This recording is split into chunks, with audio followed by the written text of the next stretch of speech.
and it's time for Hashtag Ask Boveda. We've got a question from Angela Carson on our Instagram. This is kind of funny because we actually have a new campaign starting. No, don't show it yet.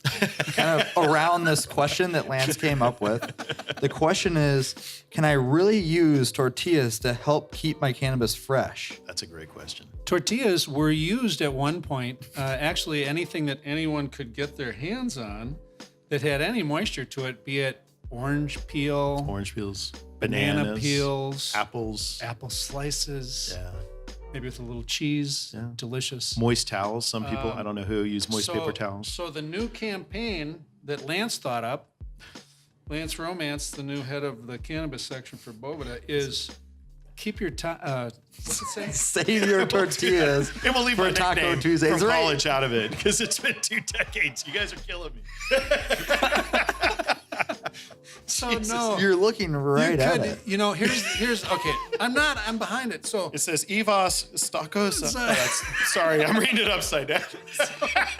So the bottom line is we don't give advice, okay? We do one thing and we do it really well, and we don't sit here and brag about how fabulous we are either. But the trip about Boveda is it's not about us, it's about you. Take our product, use it in your process, and come up with your own conclusions. Do your own case studies. Don't take the sales guy's word for it. Have your own experience and see how it affects the quality of the way your cannabis flower smells, smokes, feels, the whole 9 yards. Everybody that we come in contact with, we encourage them, try it in your own process. Yeah. Don't take our word for it. And it works out beautifully because people have their own experience. They become advocates for our product, and that's why things are going the way they're going. That's how I got here as a personal story. I mean, you guys, I've known you from the industry This is a for great some story. time. This is a great story. And I actually happened to forget about an eighth in my trunk after doing a tour of a facility in And Colorado. for those people that don't understand what an eighth is at home. 3.5 grams. Okay, so it's an eighth of an ounce. Yes, eighth of an ounce. I'm sorry. No, I'm just saying. I didn't say dime bag. I'm not getting into nickels and dimes. What's a dime It's funny. bag? So that's a whole different tangent. We had guess how much cannabis is in a bag, and I told it is a bunch of Gen Y, which is fine. I relate with them. But I was like, oh, it looks like a QP, and they're like, what the hell's a QP? And I'm like, that's a quarter pound. That's what we used to call them when we were younger. I totally dated myself, but I digress. So I did. I had an eighth of cannabis. That'd be an eighth of an ounce that was sitting in the trunk of my vehicle for about 4 weeks, and I forgot about it. And I thought it was done. I mean, at that point, when you do have something that's dried out that far, typically. And you're in LA. Yeah. Or Colorado. At this point, I was in Colorado. So it's dry. Yeah, it was already dry. We've discovered that.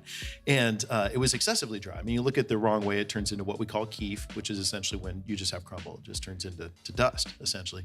And I'd run into you guys, I think it was at a Champs convention, and I had some samples, and I put one in there. And sure enough, 2 days later, it came back to life. But the thing that impressed me the most wasn't just your point. It wasn't just the feel and the look, but it was also even the smell. I mean, it literally brought it back to life. So I became very much an advocate of Boveda before becoming an employee at Boveda.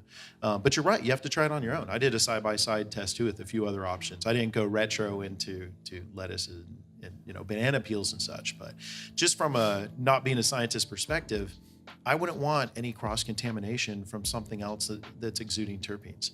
So that's one thing for everyone to know. It's not a trick word.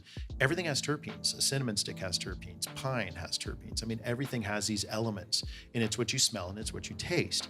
And so if I'm putting a rotting banana peel that's going through what we call an oxidation process, and that's off-gassing into my cannabis, that's ruining some of its quality. I mean, it'd essentially be putting like, I don't know, a 5-day-old piece of cheese in with some Chopin vodka. Why would you corrupt something that somebody spent so much time and effort to make? But who really hasn't done that before?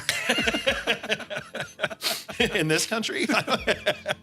So anyway, that's the thing. So that's why we came up with the campaign. I was flying into Santa Rosa for the Emerald Cup, and I grew up in the Bay Area, so I have many friends that are genetics or growers themselves. And one of them said, what's that company you work at now? And I said, I work for Boveda. And he's like, well, we use Mexican Boveda. And I said, well, what's Mexican Boveda? I didn't, like a knockoff or something? And he's like, no, we use tortillas.